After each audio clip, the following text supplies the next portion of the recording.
In the dark swamps of Louisiana, where sugarcane fields held terrible secrets, people still whisper about Dinah Carter. The old Goldberg plantation now lies in ruins, covered in moss and haunting silence. It stands as proof of the most fearsome act of revenge in American history. On Christmas Eve 1854, Dinah, a silent slave, a heartbroken mother, and an overlooked washerwoman, turned a simple wood-cutting axe into a weapon of justice that the so-called civilized world had never dared to wield. In just one night, she killed Master John Goldberg and his 4 sons, burned down the main house, and set free 247 enslaved people. This isn't simply a tale of violence. It's the story of how a woman destroyed by years of cruelty became a nightmare for slave owners and a beacon of hope for those born in chains. Before we dive deeper into this story, please comment below telling us where you're watching from and what time it is there, and don't forget to subscribe to our channel. Before her name became a prayer whispered in slave quarters, before the Louisiana swamps carried legends of a woman whose axe showed no mercy, Dinah Carter was a shadow who never spoke. Some said she was born without the ability to speak. Others believed her silence began the night her mother was dragged from the slave quarters to the master's bedroom and returned the next morning barely recognizable. Whatever the truth, one thing was certain.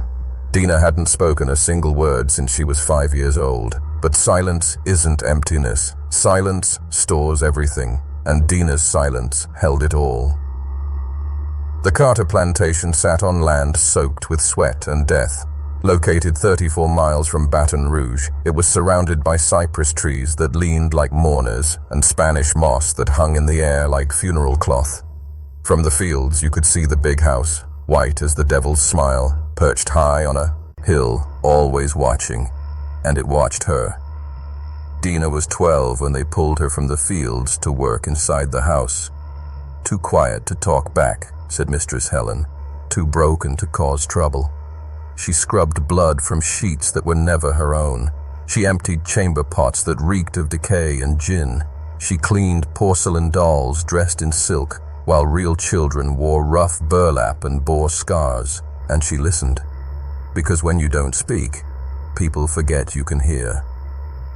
She heard the mistress crying at night, whispering prayers to a God who never answered. She heard Master Jeremiah Carter call her it, not she. She heard the rustling of skirts and creaking of beds when one of the Carter sons, usually Thomas, crept into the rooms of slave girls too young to understand what was happening. She remembered every sound and carved them into her memory, like names carved into bark. The day everything changed. Dinah's silence grew teeth the day they took her daughter.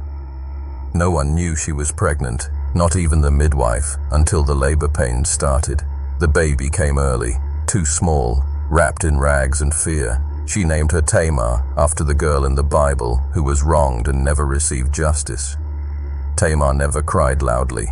She learned early that noise brought trouble, but she would hum softly when Dinah braided her hair behind the wash house. At night, Dinah would place her hand on the girl's tiny chest just to feel her heartbeat, just to make sure the world hadn't stolen her yet.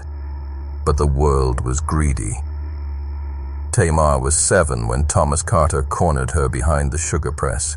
He was drunk and laughing. He said she reminded him of her mother. He claimed maybe the mute woman had a voice after all, maybe he could beat it out of her. But he didn't go to Dinah, he went to Tamar. What happened next came in broken pieces. A scream, then silence. Blood in the dirt. Tamar. It's his dress torn like cotton waste. Dinah found her daughter curled under the broken wheel of a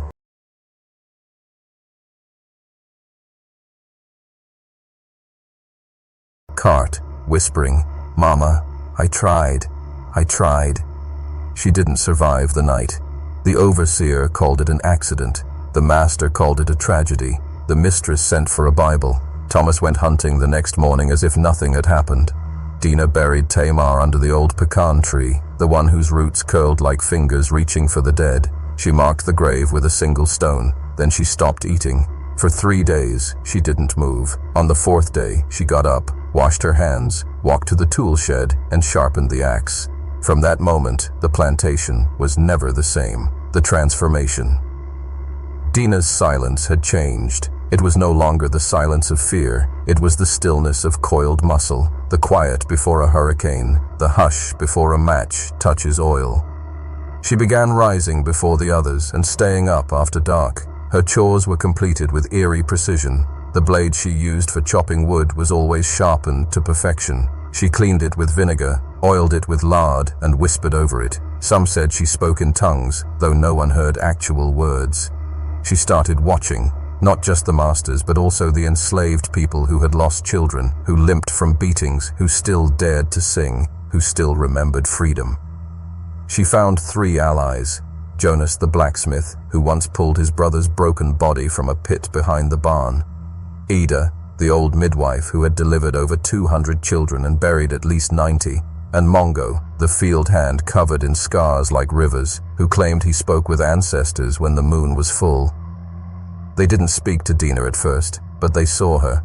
They watched how she moved, how she carried the axe like it weighed more than metal, how she never flinched even when Thomas Carter passed by whistling hymns. One night, Jonas left a nail carved with 3 marks by her sleeping area. The next morning, she left half a peach by his forge. The pact was sealed. Planning justice. By late autumn, the plan was taking shape. Mongo said it best. Justice is a storm, and we are the thunder. Dinah didn't nod, but she placed her hand on the axe and looked at the stars. That was enough. They met in secret beneath the smokehouse, in the old root cellar, where the air smelled of salt and secrets. Ida drew maps in cornmeal. Jonas forged keys. Mongo collected information, and Dinah memorized every step. She identified 5 targets: Jeremiah Carter, the patriarch; Thomas, the eldest son; Charles, who laughed when girls cried; William, who trained the attack dogs; and Nathaniel, the youngest, quiet but cruel in his eyes. They would strike on Christmas Eve when the house would be full of food and arrogance, when the guards would be drunk, when the overseer would be distracted by his own sins. The goal wasn't escape, it was elimination. The calm before the storm. In the weeks leading up to Christmas, Dinah was quieter than ever, but her eyes burned with purpose. She walked the plantation like a ghost already dead. Even the mistress avoided her. Children stopped playing when she passed. Thomas, bold as always, once reached to grab her wrist. She looked at him, just looked, and for the first time, his smirk disappeared. The days grew colder. The fields lay empty. The slaves whispered of snow, of death, of ghosts. And Dinah waited, sharpening her axe, watching, holding in her chest every cry, every broken bone, every destroyed daughter. Not for mourning, but for memory, because when the axe finally sang its song, it would sing for them all, the night of reckoning. They say the body forgets pain to protect itself, that memories fade, that time heals. But Dinah's body remembered everything. The weight of the master's stare, the sting of the whip on skin, the feeling of he. Her daughter's breath fading under her hands. Her body stored it all, and though her lips stayed sealed, her bones screamed. The winter wind crept through the cracks of the slave. Cabins like a thief, searching for souls. Frost touched the crops that hadn't been cleared, and the wooden walls groaned under the cold. Most people covered their heads and hugged the fire, but Dinah worked, always worked. She split wood faster than 2 men, hauled barrels from the smokehouse without effort, scrubbed chamber pots until the porcelain showed her reflection, and then scrubbed harder, as if trying to erase the face staring back. Because every task, every repetition, every drop of sweat wasn't labor.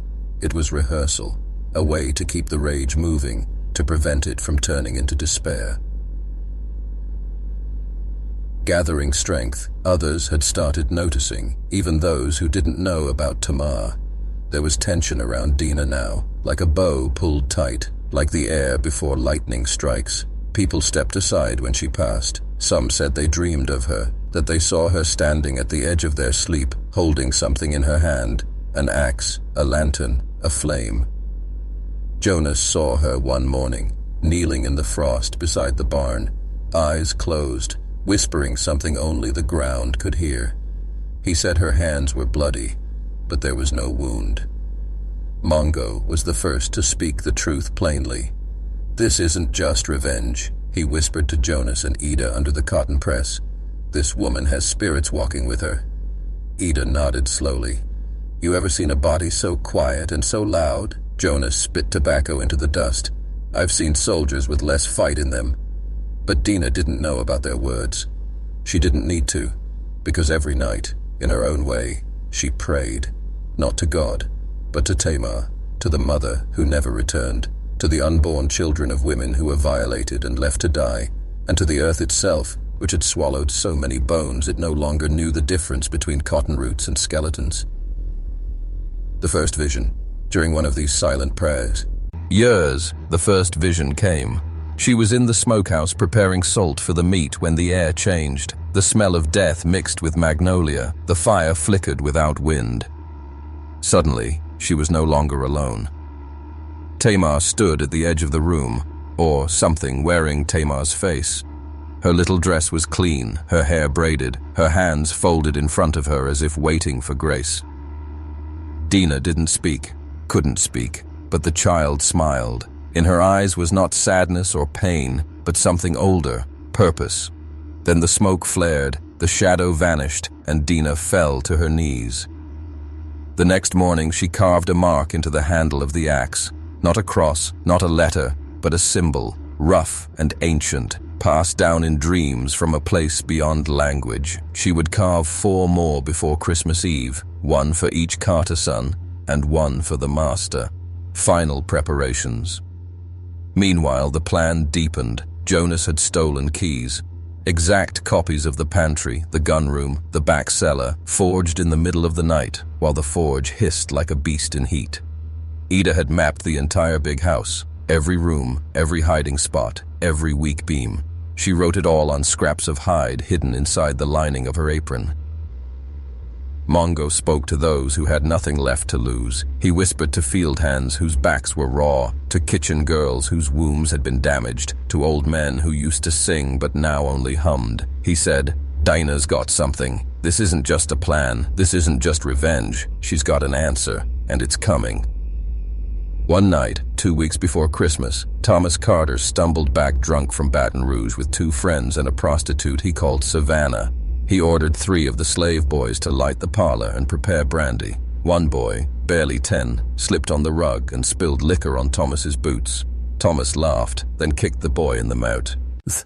The child didn't cry, just bled. Savannah, glassy-eyed and tired, turned her face away, but Dinah saw it all. As Thomas swaggered past her, reeking of rum and perfume, he muttered, "Can't wait to have me some Christmas sweetness. Might even take that quiet one. Break her open." He never saw Dinah's eyes, but if he had, he might have seen hell. Testing the weapon.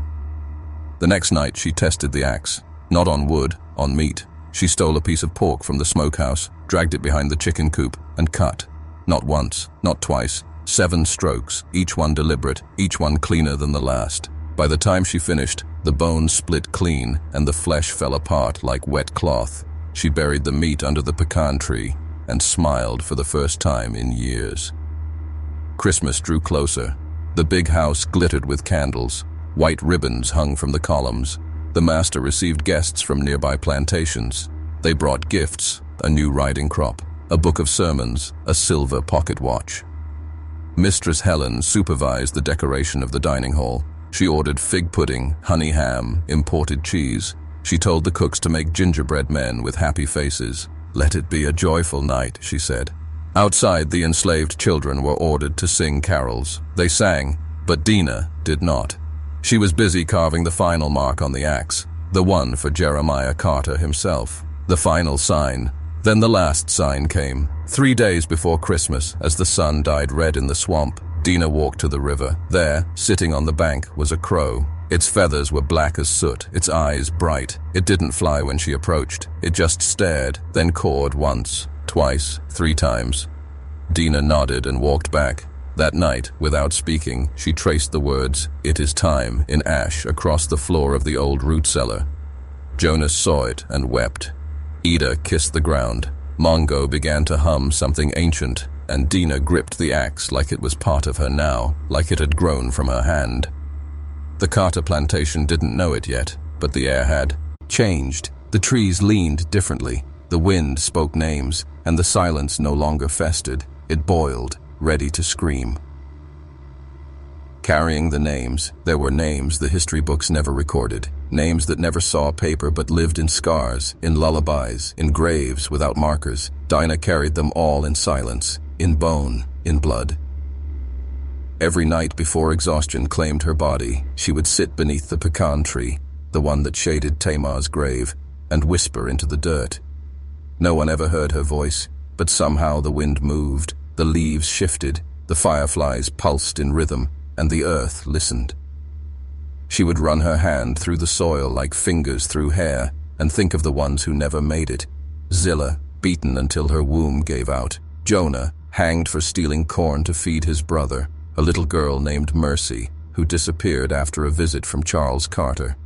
Dinah didn't just remember their names. She kept them. She etched them not in stone or wood, but in memory and movement.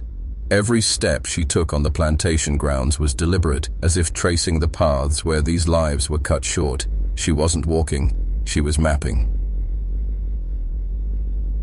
The spreading awareness. The others began to feel it too. Jonas, hardened and weathered, once stopped mid-stroke at the forge and said, "I dreamed my brother was whole last night," said his name clear like he wasn't gone. Ida began humming lullabies she hadn't sung in 30 years. Mongo claimed he heard drums in his sleep. Not the kind from the master's parties. No, these were older, thicker, deeper, sounding like bones hitting trees, he said, eyes wide, like ancestors knocking on the world.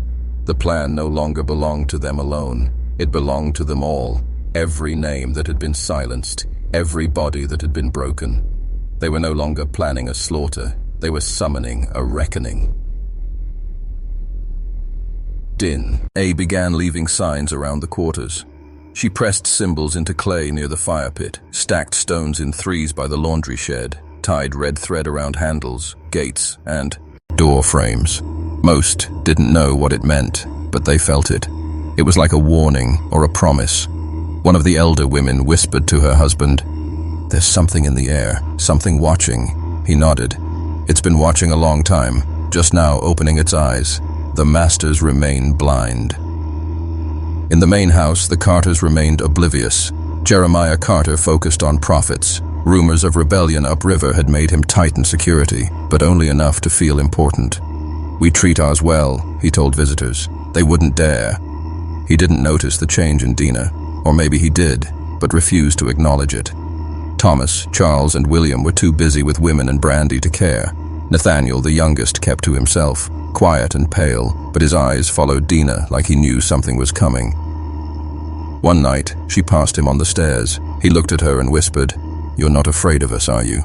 She didn't answer, just stared. In that silence, Nathaniel took a step back. The sacred tree. 2 days before Christmas Eve, Mongo led Dinah to a tree deep in the swampland behind the fields. No path led to it. The ground sucked at their feet. Mosquitoes swarmed, but the tree stood tall, twisted and black, its branches like outstretched arms. "This is where they used to bring the bodies," Mongo said, his voice flat, "before they started burying them in pits. This is where they burned them so the names wouldn't pass on." Dinah stepped forward. The bark was charred, but under the soot, carvings remained, initials, tally marks, a drawing of a girl with no mouth. Dinah reached out and placed her hand on the trunk. For a moment, everything went still. No birds, no wind, just her breath. Then a sound came from deep within the tree, thump thump like a heartbeat. Mongo stepped back. "They hear you." Dinah nodded once and walked away. That night she said, dead 5 more marks to the axe. Not for the Carters, for the unnamed, the forgotten. She would swing not just for Tamar, but for the hundreds whose stories were stolen by fire. Blood memory. Ida called it blood memory. She explained it to the younger ones in hushed tones. "It's what they tried to beat out of us. But it doesn't die. It sleeps, then wakes when it's needed." "Is that what's in Dinah?" one girl asked. "No," Ida said. What's in Dinah isn't sleeping at all. The final preparations began. Jonas hid iron rods in the ash barrels. Mongo placed broken glass beneath the horse's feed. Ida made healing salves for the wounded because she knew not all would walk away whole. Dinah moved through it all like the eye of a storm, calm, controlled, and deadly. The eve of the eve. On the eve of the eve, Dinah climbed the ridge behind the plantation and stood watching as the sun set over the fields. Smoke from the cooking fires curled into the dusk. The big house glowed with candlelight. Inside, the Carters were preparing a feast. Outside, the earth prepared a funeral. Behind her, Mongo approached. He didn't speak, just stood beside her, looking at the same horizon. After a long silence, he said, "You think this will end it?" Dinah finally answered, her first word in years, low and gravelly in her throat but clear. "No." Mongo turned, eyes wide. She looked at him. "This doesn't end it," she said. "This starts it." In the cabin that night, Dinah placed her axe beside her bed and knelt. She didn't pray, she promised, and the earth, for the first time in a long while, answered back. A wind through the pecan leaves, a crow's cry in the dark, and the silence breaking. Christmas Eve, 1854. On the last night before the reckoning, the stars seemed to pull closer to the earth, as if they too wanted to witness what was coming. The wind howled low across the cane fields. Dogs growled at nothing. Lamps flickered in the big house, though the windows were closed. Down in the quarters, nobody sang, not even the children. Even they knew the air had changed.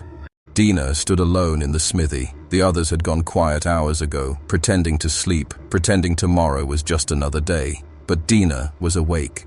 The forge had long gone cold, yet she stood by the anvil, cradling the axe in her hands like a child. It wasn't just sharpened, it was anointed, oiled in lard and ash, wrapped with a single strand of Tamar's hair she'd found years ago tucked in her apron. The weapon didn't shine, it breathed, and it no longer belonged to the world of tools. It was an answer. Final blessing. Jonas had left the forge unlocked. He knew what Dinah would do. He didn't speak a word, just handed her a small pouch earlier that day with gun flints, a short blade, and a nail driven through a wooden handle. He looked her in the eye and said, "If the axe fails, let this be your last word." She took it, but didn't smile. "Not my last," she finally replied. Jonas stepped back, stunned, not by her voice, but by the weight it carried, like something older was speaking through her. Back in her cabin, she sat cross-legged on the floor and began drawing symbols, not letters, not words, just memory. A coiled serpent, a weeping face with no mouth, a house on fire, a blade, and finally a tree, with roots shaped like shackled wrists. She pressed her fingers into ash and traced them over the floorboards until her hands turned black. Then she rose, wrapped the axe in cloth, and walked into the dark. The ritual, in the pit behind the wash-house, Ida waited. She had lit 7 candles in a circle, each resting on a stone she said came from the oldest part of the swamp. "From the land that doesn't forget," she whispered. Dinah stepped into the ring without hesitation. Ida reached out and touched her forehead with 2 fingers, then her chest, then her palms. "What you carry isn't just pain," she said. "It's a map, and tonight it leads." Dinah nodded. Mong. O appeared from the shadows with a bundle of dried herbs, tossing them onto the embers. Smoke coiled up in patterns no one could name. He looked at her, eyes wild with purpose. "You ready?" Dinah spoke, steady and clear.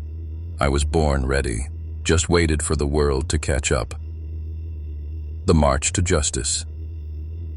By midnight, they moved like shadows, unchained. Dinah, Jonas, Mongo, Ida, and 6 others who'd chosen not to run anymore.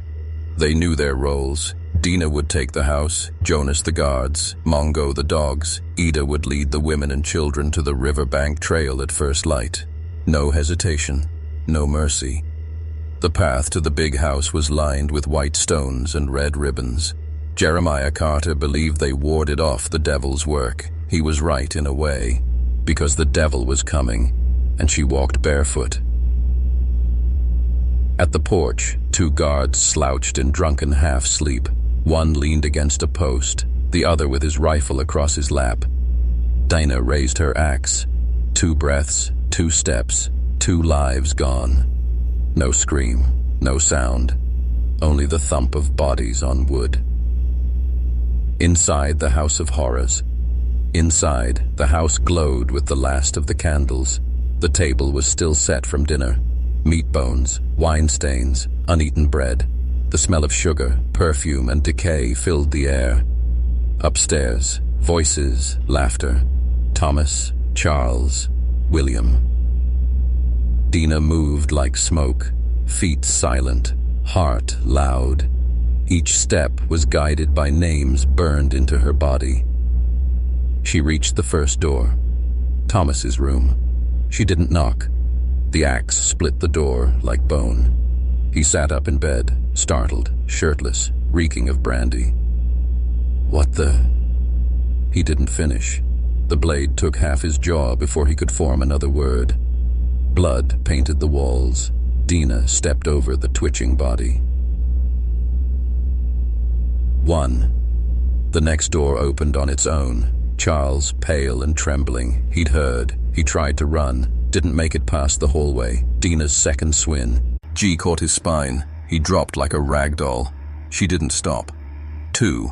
William charged with a knife, screaming like a frightened boy. Dinah ducked the blade and drove the axe into Sautar's his stomach. He gasped, "Please." She leaned close. "For Tamar." 3. The youngest, Nathaniel, wasn't in his bed. She found him downstairs, hiding in the pantry, clutching a book of Psalms. He sobbed when he saw her. "I didn't touch her," he whispered. "It wasn't me. I swear." Dinah tilted her head, then spoke. "You watched." And the axe answered. 4. The final confrontation. Last was Jeremiah Carter, the patriarch, the master. He had locked himself in his study. The door was thick, but Dinah was thicker. It took 10 blows, each one an echo of the lash, each one a curse undone. When the door broke, Jeremiah stood with a pistol aimed at her. He fired. The bullet grazed her shoulder. She didn't flinch. He tried to reload. Too slow. Dinah stepped forward and slammed the axe down. Once, twice, 3 times, until the gun dropped, until the man stopped, until the master was gone. 5. The burning. By dawn, the house was aflame. Flames licked the columns, paint peeled, glass shattered, and the porch, once pristine, dripped with blood and ash. Ida led 247 enslaved souls into the woods, carrying children, food, and hope. Mongo stayed behind, torching the barns, scattering horses. Jonas set traps for the pursuers he knew would come. And Dinah, she stood at the top of the burning steps, axe in hand, body covered in blood, soot, and silence. She looked not at the house, but at the horizon, at the fields, at the road that led beyond the Carter land. She raised the axe and spoke one final word before vanishing into the woods. Now. The morning after. The morning of December 25th, 1854, broke heavy and grey. No choir sang, no bells rang. Only smoke rose over the Carter plantation, thick, black, and bitter, carrying the scent of ash, blood, and charred privilege. For miles, birds refused to sing. Even the wind held its breath, because Christmas was no longer wet. Night. It was red, and the fire that had devoured the big house still burned in the eyes of those who had watched it fall. The first to arrive was Overseer Briggs. He rode in fast, boots still muddy from the plantation downriver. He'd been gone for 3 days, drinking away the season in town. When he saw the house in ruins, he dismounted slowly, revolver drawn. "Lord above," he muttered, stepping over what was left of the front gate. Cinders crunched underfoot. The porch had collapsed. The grand piano was a black skeleton. The smell was thick. Smoke, meat, death.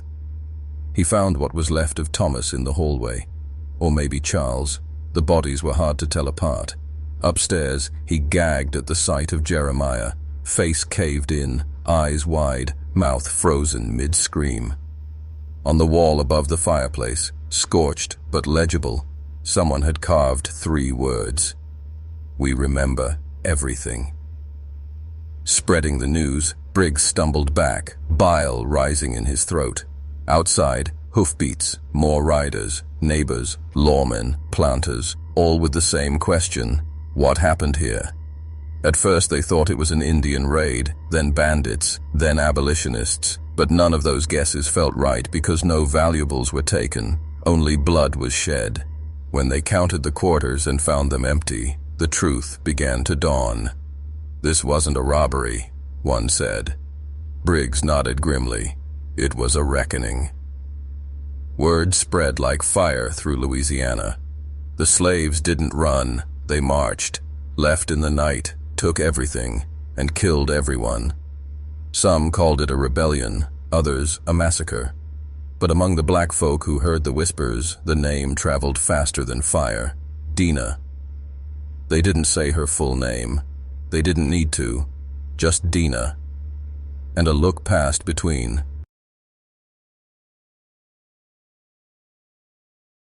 Them. Some smiled, some wept, some prayed. Every one of them knew something had changed.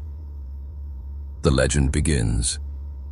Downriver, at a plantation called Bellwood, an old woman sat on her porch and rocked slowly. She'd once known Dinah, had braided her mother's hair, had heard of Tamar. When the news came, she didn't flinch, just looked at the sky and whispered, "It started."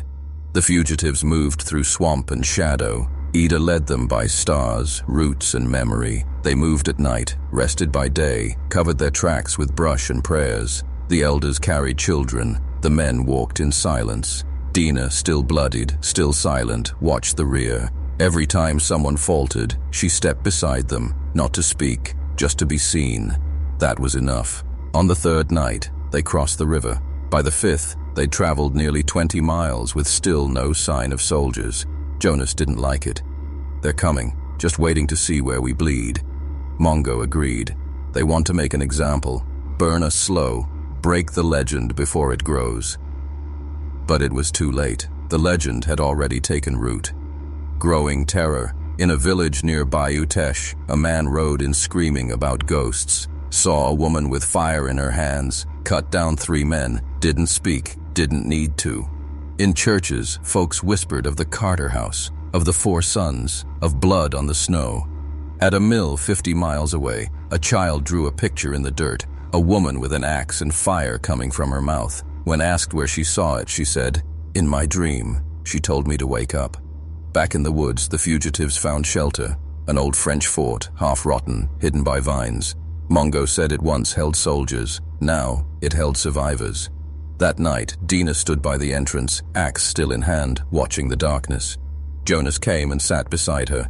"You knew this wouldn't be the end." She didn't answer. He tried her again. "What now?" Dinah looked up, not at the stars but past them, and spoke. "We make it theirs too." The campaign begins. The next day, they split into 3 groups. Ida took the elders and children farther east towards safe houses near the Mississippi line. Jonas and Mongo gathered fighters, men and women whose blood still boiled. They had no weapons but their hands, tools, and will. Dinah chose 10 who had lost more than names.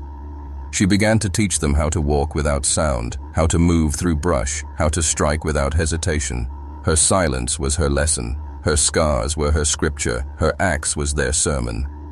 The plan was simple. They would not hide. They would hunt, plantation by plantation, whip by whip, name by name, until the masters forgot what safety felt like, until the soil stopped swallowing black bodies and started coughing up white guilt.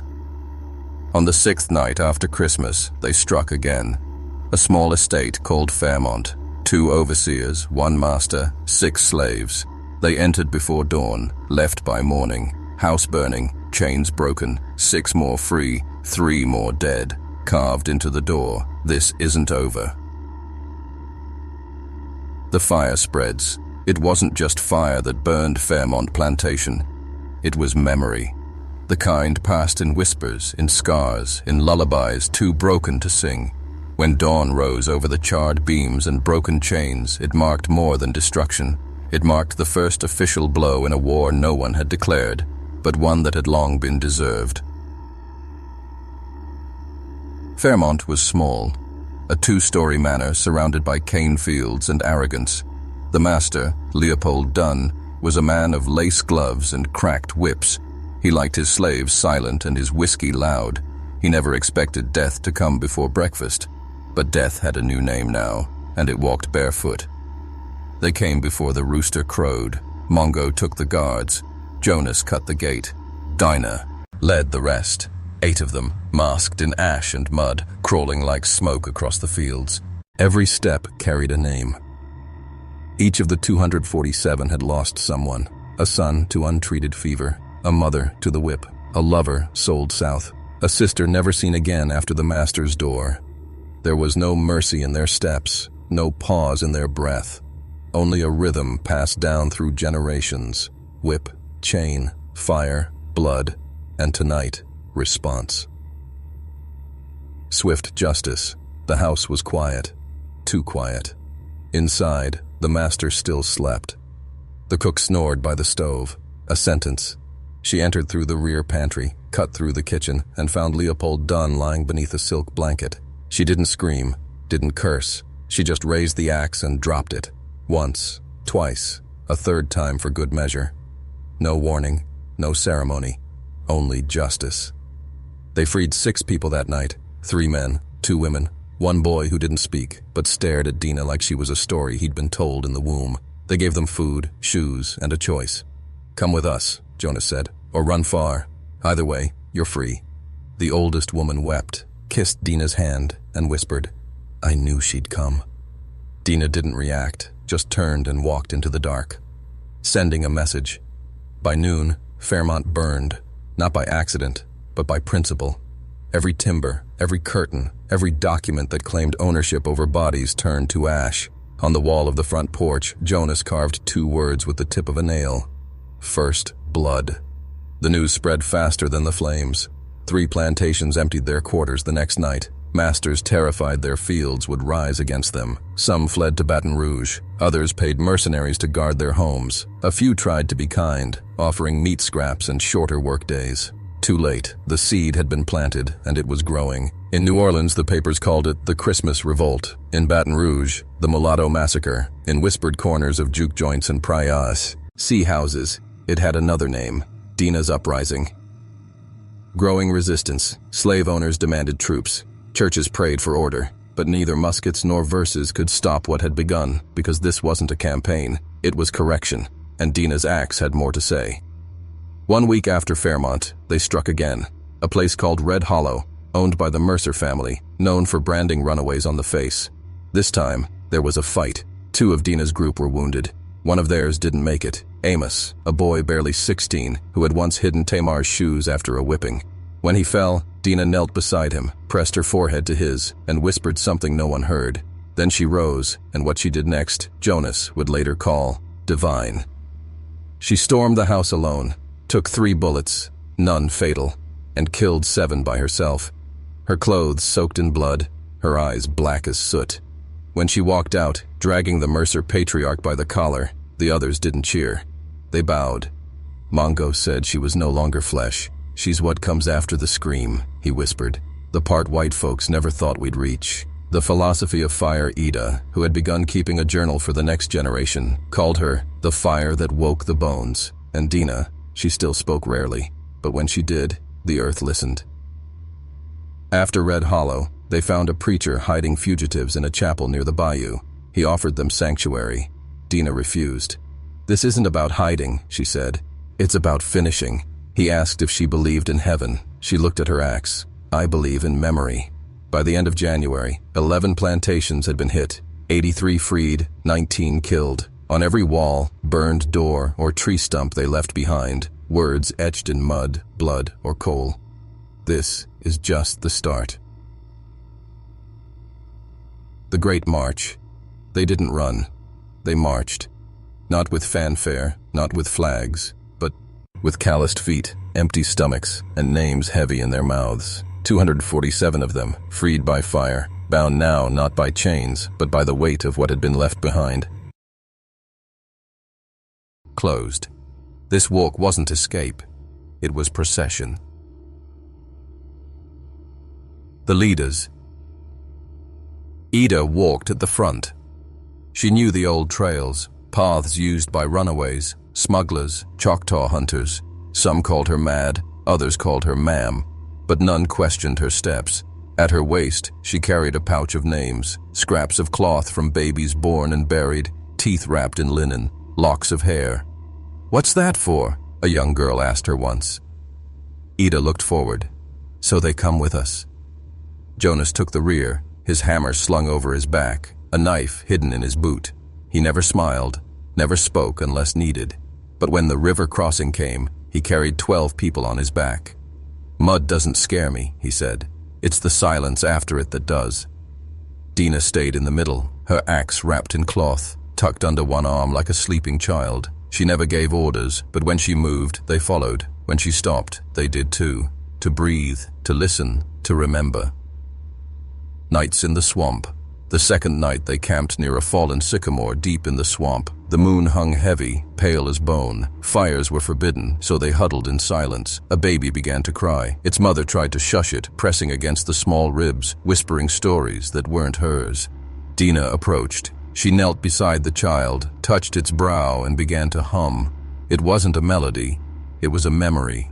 Low, rhythmic, not quite words, not quite music. The baby stilled, and so did the others. The swamp listened, so did the dead. Mongo called them the walking breath. He said every soul marching carried not just themselves, but the echo of everyone who had died waiting for this day. He would stop often, press his palm to the dirt, and whisper, "We're moving now. You hear that? We're moving." Hardships and hope. On the 5th day, the mud thickened. A storm hit, rain like nails, cold like punishment. 2 elders collapsed. One never woke. A girl named Ruth limped with a broken foot, refusing to stop. Dinah lifted her onto her back and walked 10 miles without speaking. When she set her down, Ruth looked into her face and whispered, "Am I free yet?" Dinah didn't answer, but her silence said, "Not yet." They passed abandoned cabins, burnt trees, a broken wagon with dried blood on the wheels. Everywhere they went, they left nothing behind. No footprints, no ash, only rumor. In a parish called St. Bernard, a sheriff stopped a traveler and said, "You heard about the ghost army? They say they walk at night, don't make a sound, just free folk and vanish. They say the one leading them has an axe cursed by God." The traveler just nodded and kept walking. Doubt and faith. Not all believed, not all rejoiced. Some of the freed had doubts. A man named Wallace, who'd once worked in the Carter stables, muttered one night, "We're free, but we're hunted. That isn't freedom." His words caught ears. Old Peter, who'd lost 3 sons to the whip, looked him in the eye. "You still breathing? That's more freedom than most got to see." Dinah said nothing, just walked to Wallace, placed her hand on his chest, and held it there until he cried. The signal fire.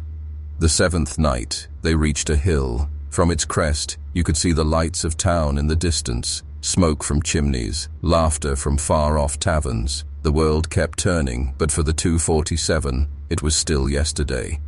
They camped at the base. Mongo lit a fire this time, just one, small but real. "Let it be a signal," he said. "To who?" someone asked. Mongo smiled. "To the ones who still wait." Dinah stood by the flame, her face stained with soot, her clothes torn, her feet blistered. She raised the axe, not to swing, but to show. The people gathered close, not to hear orders, but to believe. No speech came, no call to arms, unless a breath. Then she pointed to the east, where more plantations stood, more masters, more blood waiting to be answered, and she began to walk. The choice, not everyone, followed. Some stayed behind, built shelters, found kin, started lives, but most marched behind her through the mud, through the trees, through the past, and into the war yet to come. Because freedom wasn't a finish line, it was a trail of blood and roots, and Dinah was its compass. The harvest of justice. They planted bodies, they reaped profit, But the soil never forgets what it swallows. When the harvest came, it didn't bring cane or cotton. It brought justice in the shape of fire, in the sound of screams, in the hands of Dinah Carter. February bled into March. By then, the South knew her name, not in newspapers, not in courtrooms, but in whispers, in nightmares, in prayers the masters never meant to say. They called her the Axe Woman, the Devil's Midwife, Black Justice, but her people called her something else: deliverance. Strategic strikes. The strikes became more than vengeance. They became orchestration. Small teams moved like shadows, guided by Dinah's wordless signals, by Ida's maps, by Jonas's forged keys, by Mongo's visions. They didn't attack blindly. They chose plantations with histories, owners with sins written into their barns, overseers whose names were spoken in chains like curses. One by one, the fires lit. In Pointe Coupée, they hit the DeVoe estate. 5 slaves freed, 3 hounds silenced, master hung from his own rafters. In Iberville, they torched the sugar fields, not for strategy, but for memory. Those same fields had buried 13 runaways over 3 decades. The smoke smelled like closure. Dismantling the system. They didn't just kill, they dismantled. Branding irons stolen, records destroyed, whips buried. On every door, every scorched gate, every blood-stained wall, they left symbols. Sometimes words like, "We remember," sometimes signs, a tree with shackled roots, a woman's face with no mouth, a child's handprint in Sioux. Chum. Every mark whispered the same truth. What you built will be undone. The masters began to panic. Some fled to cities, others doubled security. A few begged their slaves to stay. "We're not like them," they pleaded. "We're fair." But fear doesn't negotiate, and history doesn't forget. The bounty. In Natchez, a prominent planter named Gideon Hale offered a bounty, $1,000 for Dinah's capture, dead or alive. She found his estate 2 weeks later. He wasn't home, but his brother was. When she left, the bounty was cancelled. Nobody dared speak of how he died, only that it took too long. Some tried to fight back. A militia tracked her group into the swamp, but the swamp belonged to her now. Their horses panicked, their torches failed, their men screamed and didn't return. Mongo said later, "She didn't kill them all. The land did." Growing support. Not everyone supported her. Some freed folk feared retaliation. Some elders said, "Violence begets violence." Ida listened, then answered, "And silence begot what? Chains? Graves? No, not anymore." Even among the fighters, doubts crept in. One night, Jonas asked Dinah, "How far do we go?" She didn't speak. She simply drew a line in the dirt, then erased it and walked on. They grew in number, runaways, rebels, even whites, disillusioned with the lie of civilization. They called themselves the Rememberers, not a militia, not a rebellion, but memory carved into the present. Children carried messages in braids. Elders taught songs that turned into code. Women sharpened hoes and called them keys to the gate. It wasn't war, it was cleansing. The place of origin. One night they reached a place Dinah had never spoken of, a plantation called Coldbridge, older than most, richer, worse. It was there Tamar had been conceived, and there Dinah's own voice had been broken. She didn't cry, didn't rage. She simply looked at the hoe and said, "This one we don't leave standing." They planned for 3 days, studied patrols, identified weaknesses, located the hidden burial pits. Then they moved. Silent, precise, unstoppable. By dawn, Coldbridge was gone. Ashes. Crows circled where the mansion stood. In the soil, Mongo planted a wooden stake. Here lies arrogance. Northern attention, the South trembled, but the North began to listen. A pamphlet appeared in Boston, The Axe and the Flame, the true story of the Black Avenger of Louisiana. The writer didn't get her name right, but the truth burned through the pages. Far away in cities she'd never see, black folk read and said, "Someone's finally speaking for us." Still, Dinah didn't stop, because there were still names the earth remembered, still wounds that hadn't been answered. Her axe, now blackened with blood and legend, had more to say. Official response. The first official report called it a disturbance. The second called it a multi-plantation uprising. By the third, it was a crisis. The word stamped at the bottom of the page, underlined in red ink, said everything. Send troops. By April, the South was choking on smoke and fear. 14 plantations burned, over 300 slaves gone, over 24 slave owners dead. Some vanished, some displayed, the names of the fallen carved into walls, into trees, into the nightmares of the living. But it wasn't just the blood, it was the silence that followed it. Dinah and her rememberers never claimed territory. They never raised a flag. They never sent warnings. They just struck and vanished. The military response. Washington took notice. Not the senators, not the preachers, but the generals. Major William Hadley was dispatched with 130 men, armed, mounted, and arrogant. Most had never set foot on a plantation. They didn't believe in ghosts, only bullets. Their orders were clear: find the leader, crush the rebellion, hang the ringleaders, burn the rest. But they didn't know what they were walking into, because Dinah's war wasn't built on camps and speeches.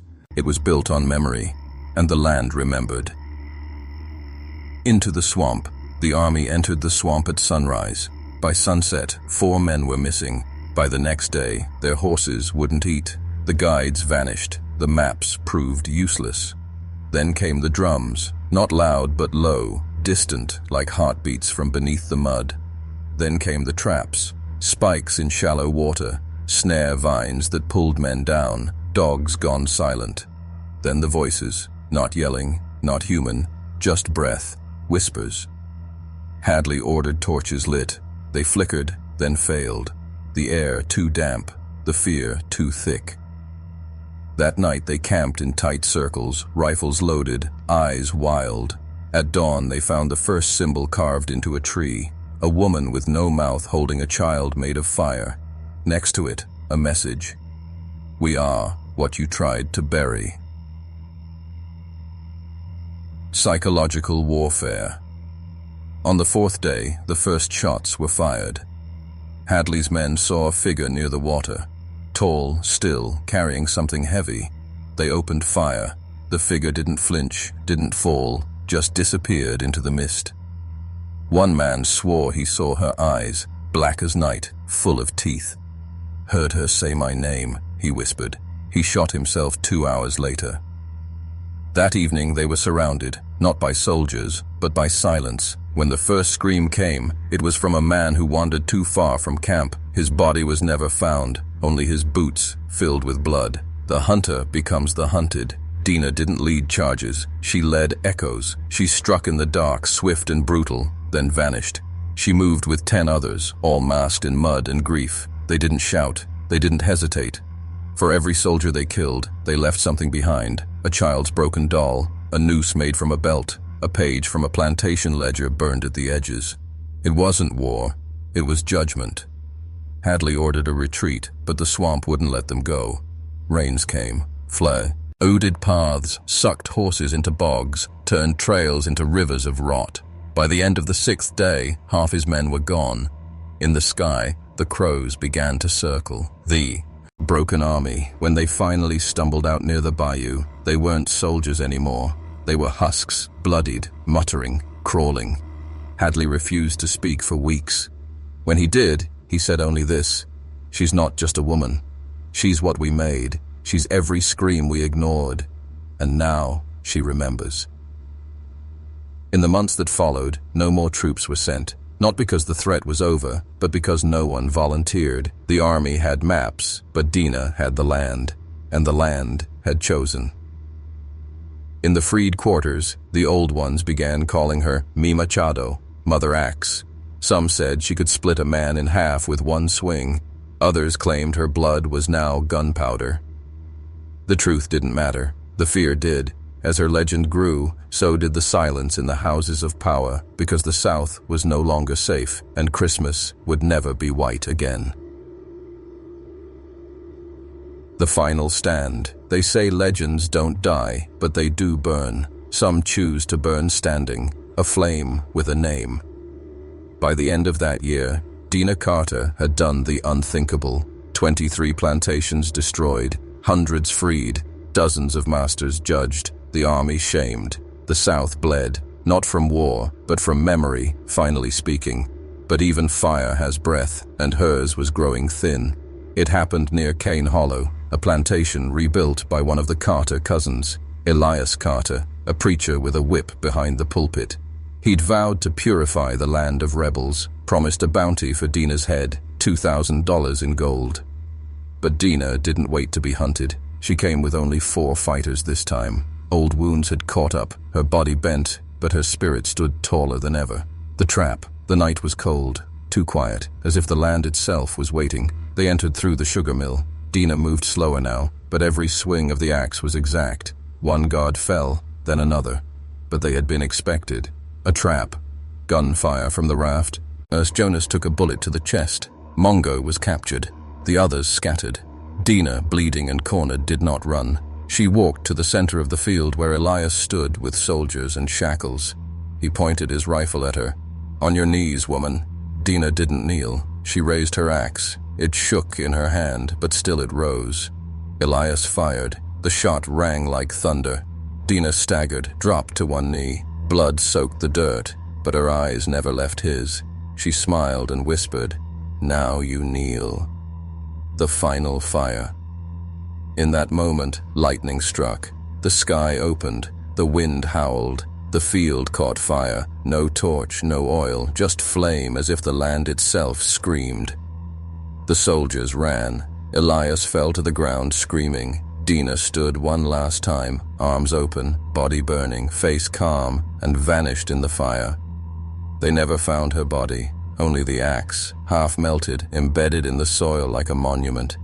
Some say she died, some say she walked out, scorched but alive, and keeps walking still, through the swamps, through memory, through the silence between lashes that never come again.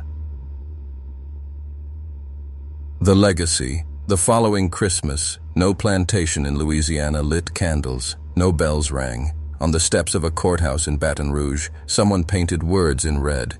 She promised, and she kept it. Years passed, but stories don't die. Children told of the axe woman who hunted slavers. Old men said they saw her in dreams. Women whispered her name when giving birth, so their daughters would carry flame. Every Christmas Eve, somewhere in the South, smoke rises, not from firewood, but from memory. Because Dinah Carter made a promise, not with words, but with blood. And the promise was this: you will never sleep easy again.